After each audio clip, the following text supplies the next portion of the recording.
L'honorable Zachary Baba Baswe, les mollahs de la presse congolaise.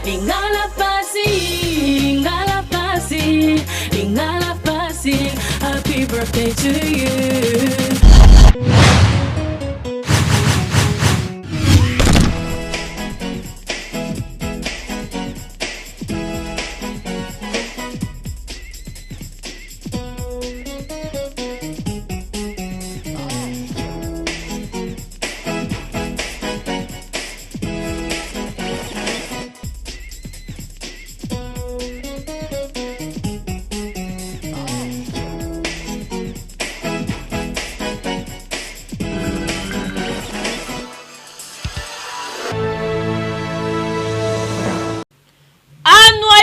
Nenga peta esi ekomi déjà na RDC na Kinshasa avion oyo congolais nyoso azaki kozela na bokasi ya chef de l'État Joseph Kabila Kabange ba congolais baziongo avec impact pays idéologie bokolanda yango na kati ya journal oyo vendredi à rose na mabota na bino Kinshasa mbote na bino RDC to pesi bino mbote libanda ya République démocratique du Congo mobimba to pesi bino mbote yango ebandi tika to fungola journal oyo pona koyebisa bino que 4e avion ya Congo Airways eyaki déjà na Kinshasa kaka ndenge na lobaki na ba titre kombo na yango annualité ninga peta na pi avion yemoko premier ministre Matata Ponyo Mapon elongola batu ya ndenge na ndenge bazalaki wana pona kozela avion oyo pona nini te banganga nzambe pona kobenisa yango tolanda Jérémy Yoka na David Bolafa bazalaki wana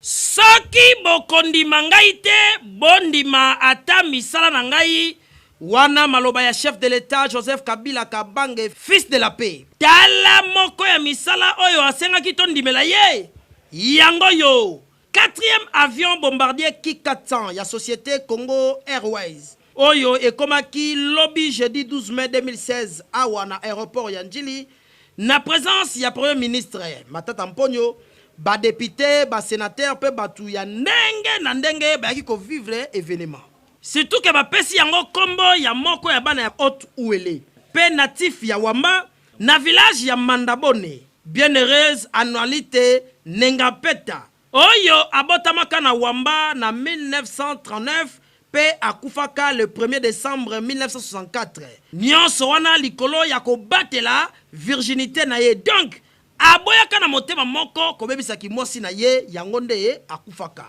na yango tala lelo oyo likabo esantu efuti tala tina chef de l'État na biso Joseph Kabila Kabange a honoré ye na kobatize avion oyo na kombo na ye sima ya avion Patrice Emery Lumumba Laurent Désiré Kabila pe Kipamfita bozo sikoyo bombardier Ki-400 elati kombo ya sainte annualité ndenga peta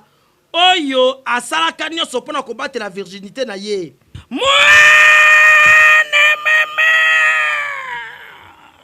mboka ezalaka nde boye mokonzi azopesa ba instruction gouvernement ezali kosala Congo ba avion na biso boko ekomi oyo ezalaka lokola ndoto ya baba mobimba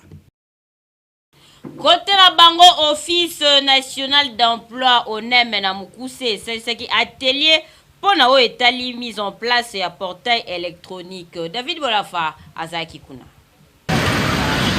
masolo yango ya ouverture ya atelier d'information pe ya échange ya makambo etali mise en place ya portail électronique na o etali accès libre sur les opportunités ya emploi awana ONEM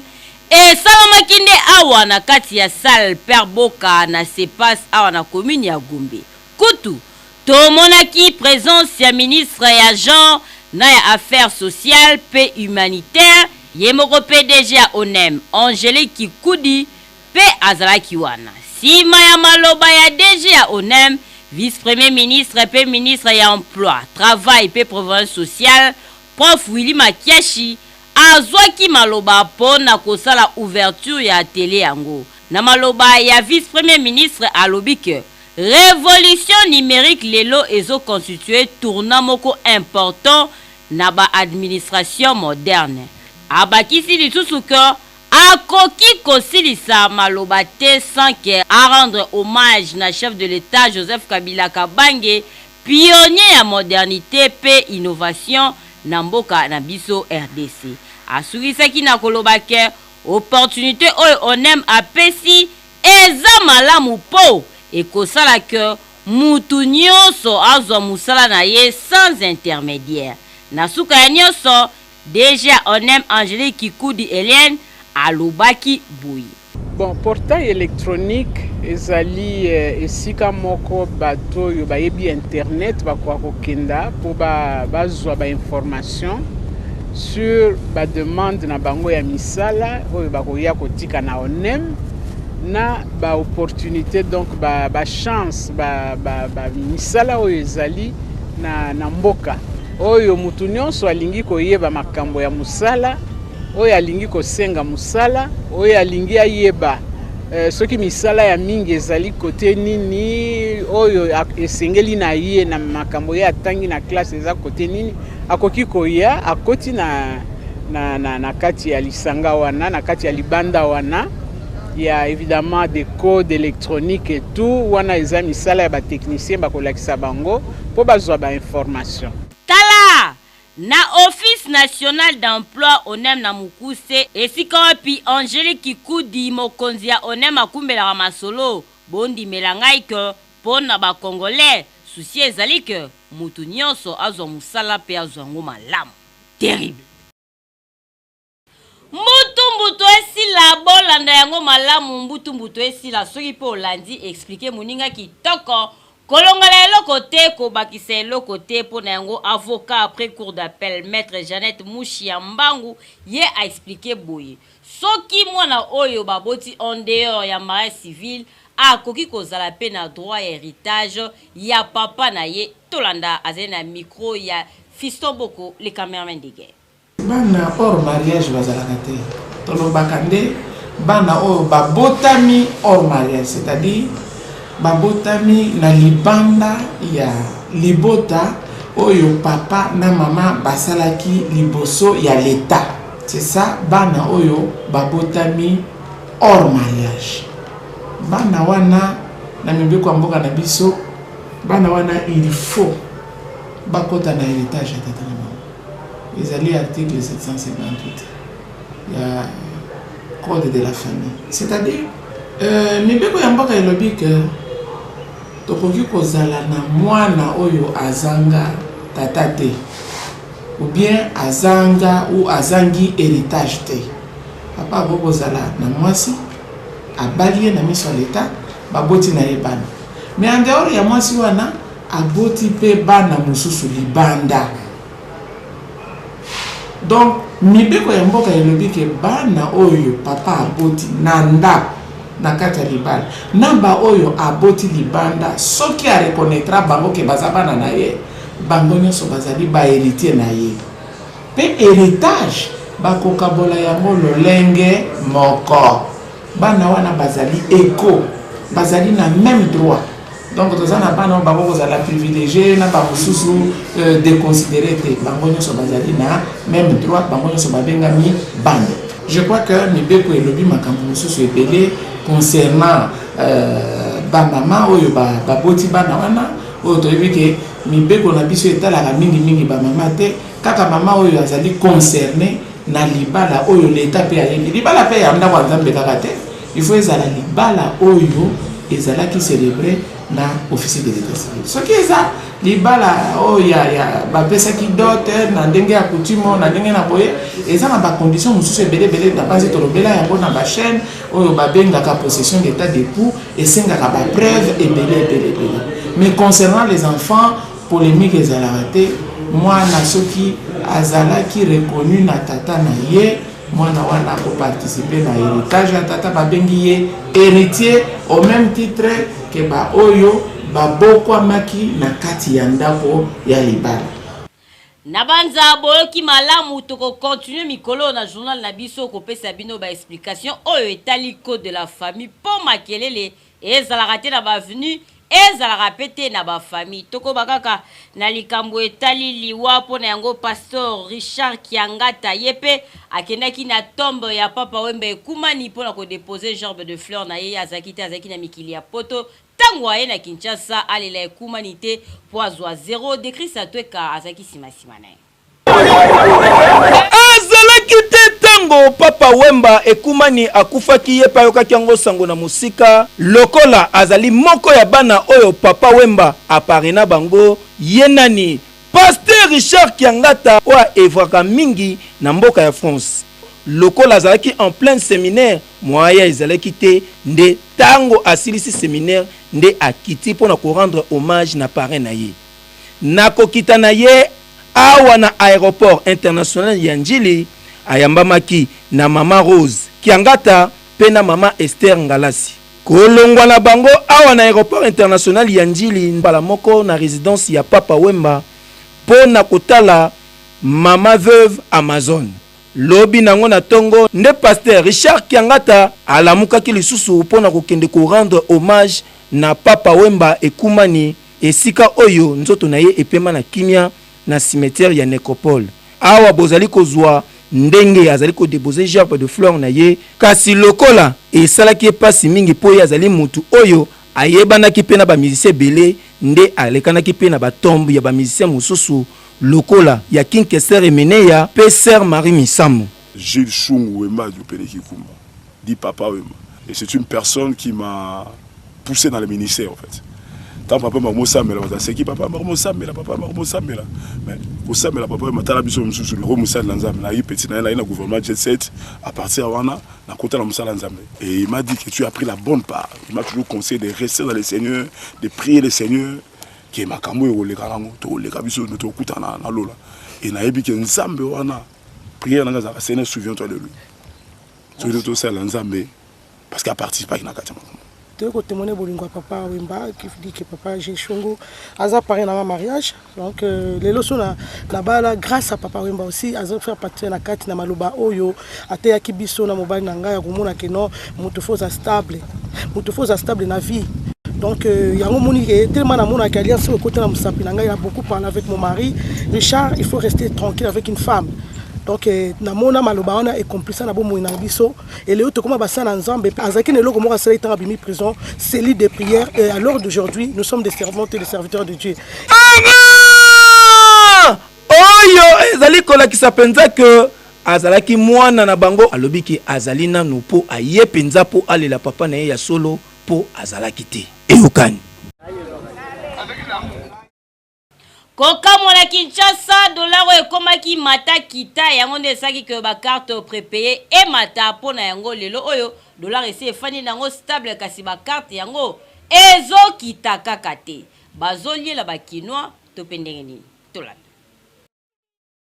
ekomi kokamwisa likambo ya ba carte prépayée oyo epermetaka ba ndeko nyonso ba recharger na téléphone pona kokota contact na bandeko na makambo ebele. Biso nyonso toyebi ke na Kinshasa banda masolo yango ebanda depuis un certain moment carte ya 50 unités ezalaka kaka na 500 francs pe ya 100 unités ezalaka na 1000 francs ainsi de suite kasi depuis un certain moment moi mouvement ya dollar esalemaki ndibela ngai ke banda carte ya 50 unités ekoma na 600 francs pe 100 unités ekoma na 1200 ekota mbutu na ndenge ya lisekite et pourtant bakonzi ya mboka ba autorité compétente basi babeta kintonto na etutu pona koloba ke problème o ezalaki na situation économique esi ba régulariser yango mbangu pe ezali ko nécessité na bandeko bazali ko sala vente ya ba carte prépayée ba ba kozongisa yango na prix normal ndenge ezalaki 50 unités 500 francs mais roka mois et komi na des prix na ba différentes points de vente ta lokola awa ba komi pena ya munene e bokoto penza 500 francs mais ya kotoyo ba mamiki 600 francs donc l'État azali koloba loba ba kiti sa ba prix ba kokanga mais baza ko continuer kaka to ebite soki ordre ne pesa mité ba banda kolandela sikoyo ba mpe vendeur balobi ke bazo somba crédit na to ya likolo moye ba kiti sa prix ezali te mais loko to tuni et ba kiti na 500 francs ba bénéficier te population leli.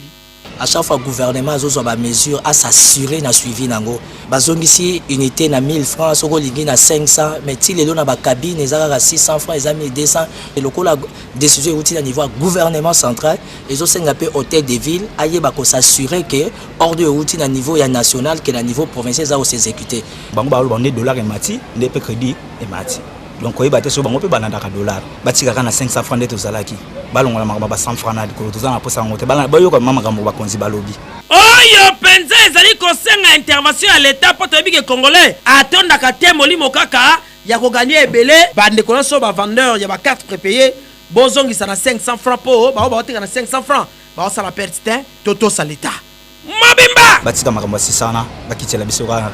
500 Ba image boti kolanda ezalaki bongo ya Fiston Boko le cameraman de guerre tokanisa ke bateki carte prépayé ba obongisa nanu po escroquerie eza mabe to koma pona ko sabino ke kokamwa na commune ya Selemba ou mingi penza na quartier Pulumbambu kuna bazalaka na bureau ya quartier te e bongo souci ya tkutu koluka na yo te tomituni po awa bato ya ko 13 bazalaka te o nini tulana tozali awa na avenue Mbanza Velela numéro 21 na quartier Pulumbambu commune ya Selembao na lopango oyo bureau ya quartier pe souciat e umela na ndenge ya kosakana te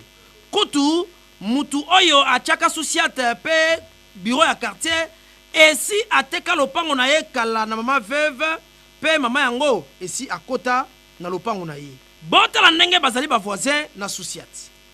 mama asengaki ke souciat elongo na lopango na ye po ba dérangement ba dossier na bango makelele kili azali moto attention kasi souciat ezangi esika ya kokende kutu a tozali koloba boye azali koteka une partie ya lopango na ye kasi ba client bazali kobanga na bango kosomba po balingi souciat elongo nanu donc ekangi marché na makelele kaka yango esengeli koyeba selon famille na ye balobi ke ma veuve azali na hôpital po tension ici emataki en tout cas azali kokokate asengi na ba autorité compétente basala quelque chose pour souciat oyo elongo na lopango na ye ateka eteni ya lopango na ye de façon que ameka ko survivre na bana surtout que azali femme veuve devant na vie moi ya passe souciat na bureau du quartier biso atolala te makeye na butu so bakandi bato basu batile ba miri moi toto mo ngunde oloba te biso population to senga kike ba pesa bango préavis pe nyonso ekoki ba 6 mois nyonso eleki mais ti lelo population ekei na commune na délégation ya chef notable to pesi pe 60 000 francs congolais pour commune et s'associer na biso pour de bureau à quartier Lungwa mais ti lelo de la population amoni dege souciat na biso ekomi comprimé population na souci wana to banu ko sangisa batol na mabaya pote basala nyonso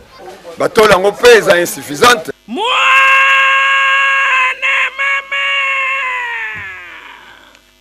awa tokosenga mingi na ba autorité compétente batala nanu dossier oyo surtout ministère ya intérieur quartier Pulumbambu ezali munene kasi souciat ezali kaka moko pe eya konganza bakaka na ndaku ya mama oyo s'il vous plaît boluka solution bozwe la souciat terrain to lopango mosusu de façon que maman atika la l'aise et okani na quartier BAT na commune ya Ntsele kuna bazali na pasi ya courant makasi Bejemanda tatali bandi ya pembe na décrit sa tweka pona lingala facile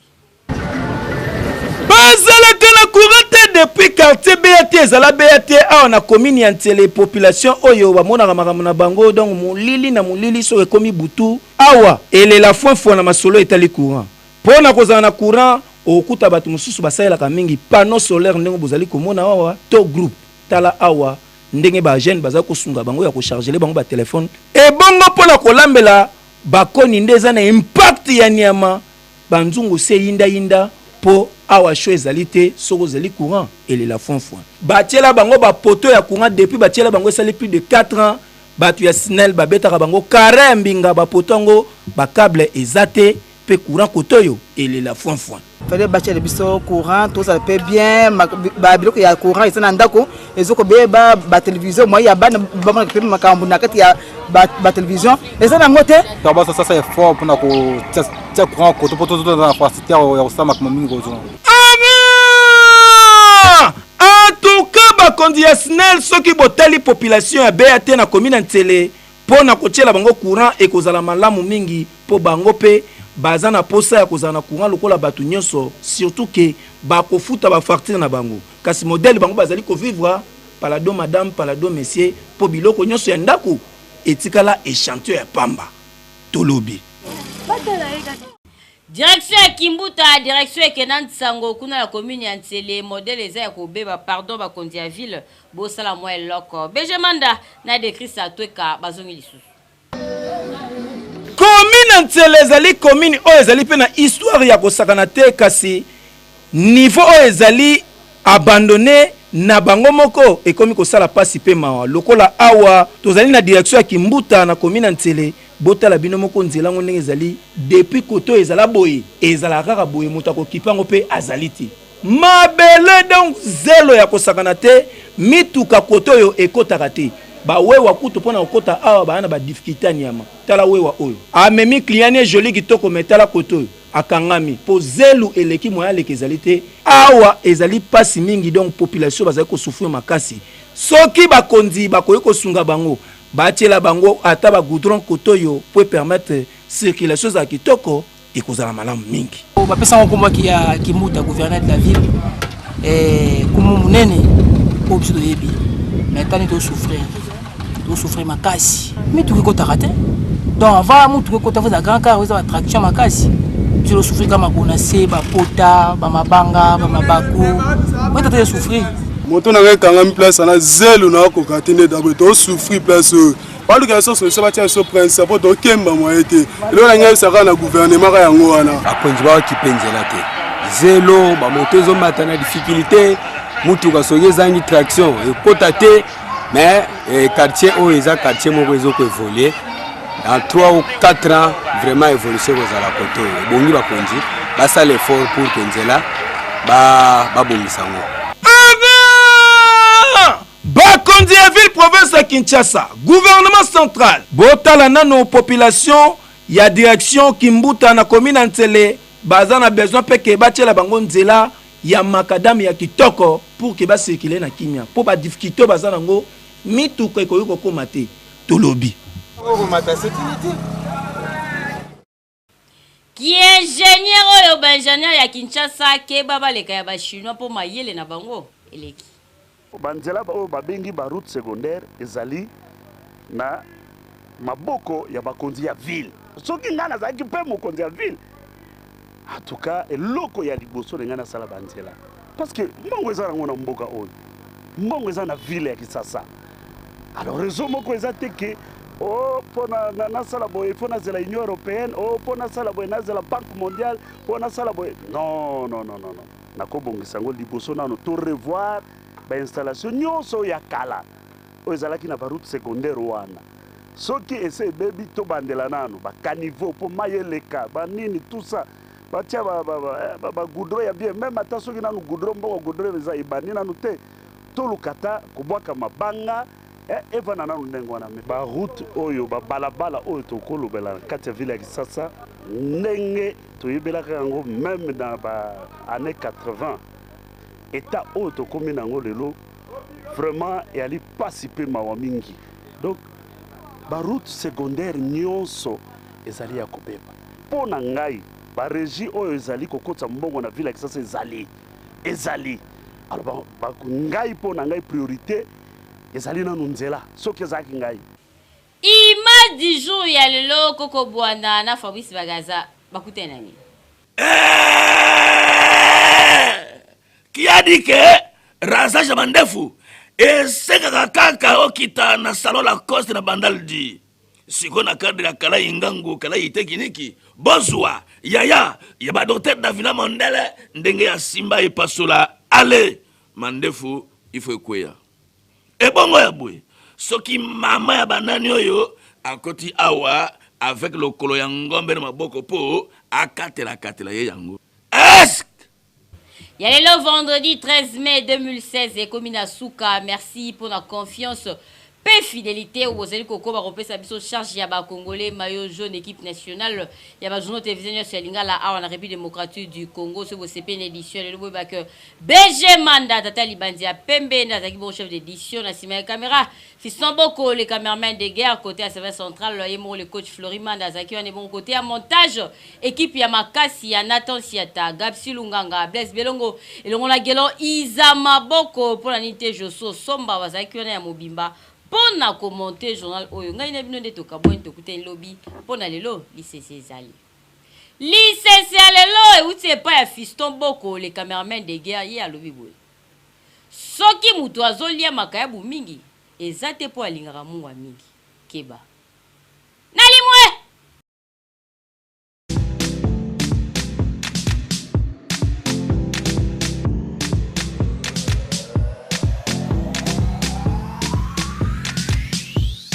Super 4 jackpot Louye Minono Zodi ozali na chance ya koganye ba million na 300 francs congolais ya pamba kende kosomba ticket na yo na point de vente nyonso ya premier loto pona kaka 4 numéros kobanda 1 tina 48 nyonso tout kobanda 1 tina 48 tirage ezali mikolo nyonso na 18h.